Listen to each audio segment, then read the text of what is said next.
Bhavesh wanted to impress Priya, so he showed a little courage and said, "Don't worry Priya, I'll take care of everything."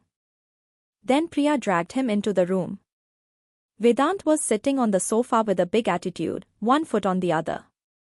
Priya introduced Bhavesh and said, "This is my childhood love, Bhavesh Kumar." Vedant looked at Bhavesh Kumar from top to bottom.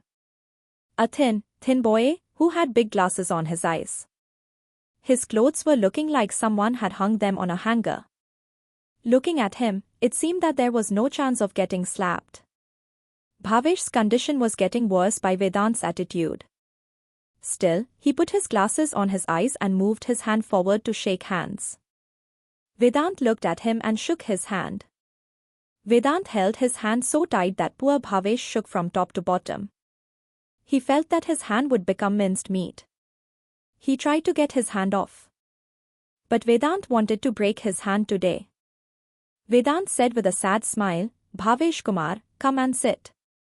Bhavesh said in a dead voice, "Mr. Arthur, I will sit on the sofa only if you leave my hand." Seeing Bhavesh's condition, Vedant left his hand. Bhavesh sat on the sofa with his hand in front of him. Priya was looking at Bhavesh with a pitiful face. She thought to herself, what if Bhavesh gets martyred trying to escape from this psycho? Bhavesh said to himself, will Priya make me a goat and get me killed? Where is this tough guy? Where am I? He will crush me like an ant. Both were lost in their thoughts. And there were strange expressions on their faces, which Vedant was looking at carefully. Then Vedant said while cleaning his throat, "Yes, so Bhavesh Kumar, how long have you known Priya?" Bhavesh said a little courageously, "I have known Priya since childhood, when I was 2 years old and Priya was 5 years old." Hearing Bhavesh, Priya looked at him with eyes that could eat him. So Bhavesh also understood seeing Priya's expression. And then he remembered what he said. Then he said his words correctly, "I mean, we have grown up playing together. And then we fell in love. And now no one can come between us. I can even give my life for Priya." Bhavesh was getting a little courage now. So he said what Priya had said. And what Priya had not said, he also said. Priya said with her head bowed, "I brought this different example. Who had said to speak so much? What boyfriend will this be?" Seeing Bhavesh's expression, Vedant was laughing all the time. Still, he somehow controlled his laughter and spoke with a stern face. Means you started winking as soon as you were born. Good. And you can even give your life for Priya. Very good. Then standing on the sofa, he took out his gun and pointed it in front of Bhavesh's face and said, "Okay, then get ready to die." Bhavesh started shaking like a dry leaf seeing the gun. While Priya shouted at Vedant and said, "What are you doing? Put the gun down. Poor guy will die of fear." Vedant looked at Bhavesh and said, "Why? Your lover is going to give his life for you. Where will you find such a lover? Come on, son, now get ready to sacrifice in love." Bhavesh said almost shivering, "I am nothing to Priya. Don't kill me. She brought me here. Let me go." Seeing Bhavesh shivering like this, Vedant pointed at him to get out of the gun and said, "Come on, get out." Bhavesh started walking towards the door of the room. Priya also ran towards the door. Then Vedant held her hand. Priya released her hand and shouted at Bhavesh and said, "Bhavesh, where are you going leaving me? Come back quietly. Otherwise I will kill you." Bhavesh opened the door and turned towards Priya and shouted, "I don't want to die, Priya. I am going. You solve your problem yourself." Saying this, he ran out of the room. Priya shouted, "Dog, you are not worthy of being anyone's boyfriend. I will see you in college tomorrow. If I don't break your bones, then my name is not Priya Maheshwari." Seeing Priya's reaction, Vedant laughed loudly. Then he sat on the sofa and said laughingly, "You are a nuisance. And whom did you bring as your boyfriend, who doesn't have a single hand? Will he be your boyfriend?" I understood the whole story by looking at his face. Then Priya was staring at Vedant, and her mind was cursing Bhavesh. Then she remembered that she is alone in a hotel room with Vedant. So she ran towards the door and said, "Now I should also go." But as soon as she wanted to open the door of the room, the door did not open. Priya looked at Vedant, who was looking at a remote with a smile in front of her. Vedant stood up and slowly started moving towards her.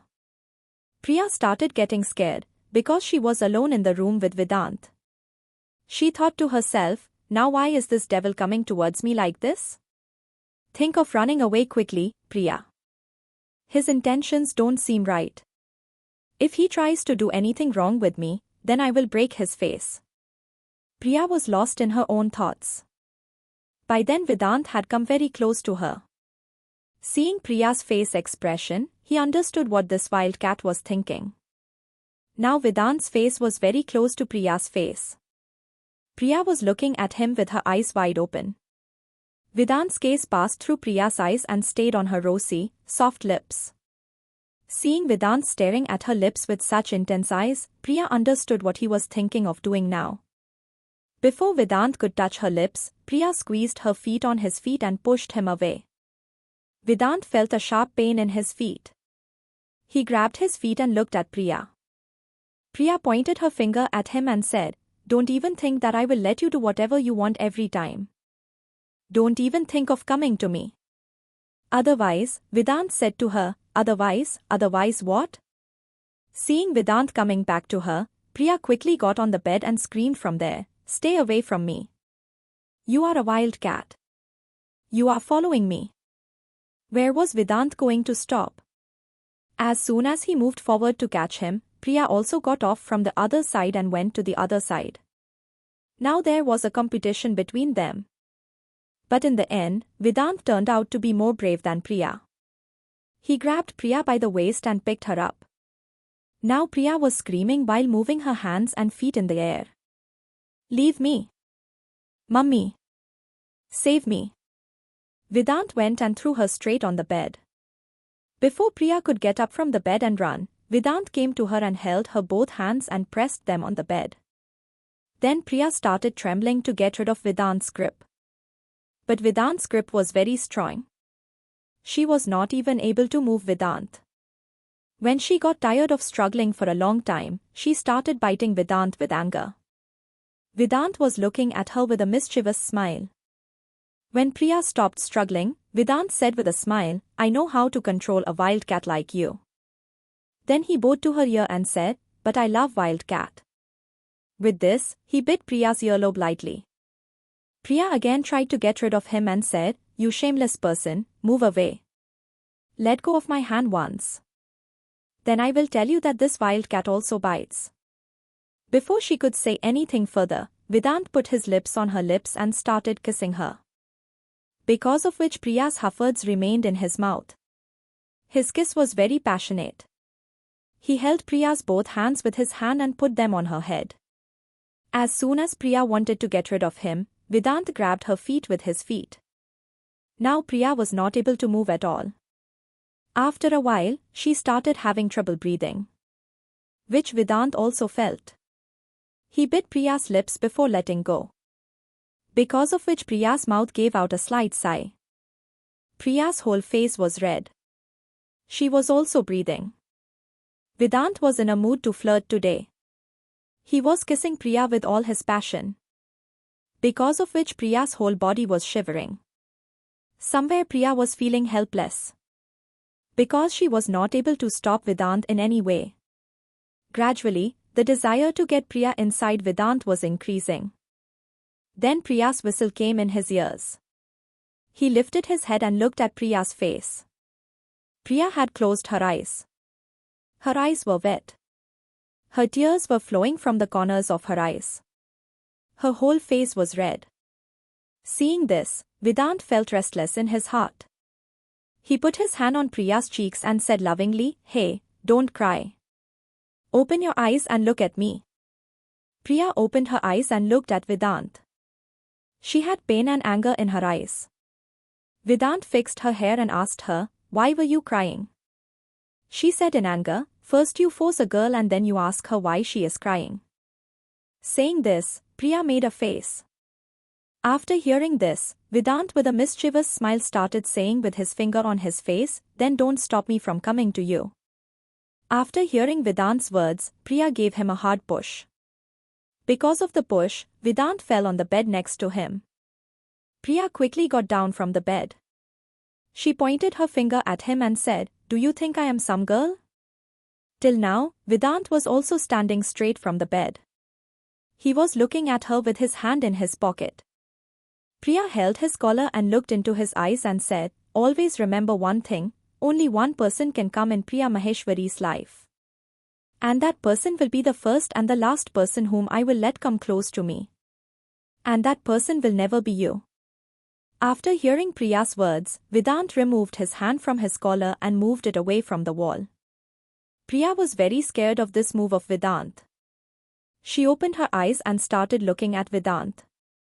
Vedant said with a devil's smile, "I will be the first and the last person in your life who will have a right on your body and your soul.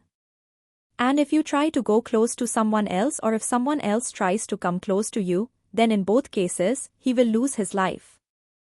Saying this, Vedant kissed Priya's neck and said, "This body of yours is now on the mine. It's for me. Never forget this." Will Vedant torture Priya like Ranvir? Will Priya be able to save herself from Vedant? To know more, keep listening to Oh Baby only on Love Pulse Diaries.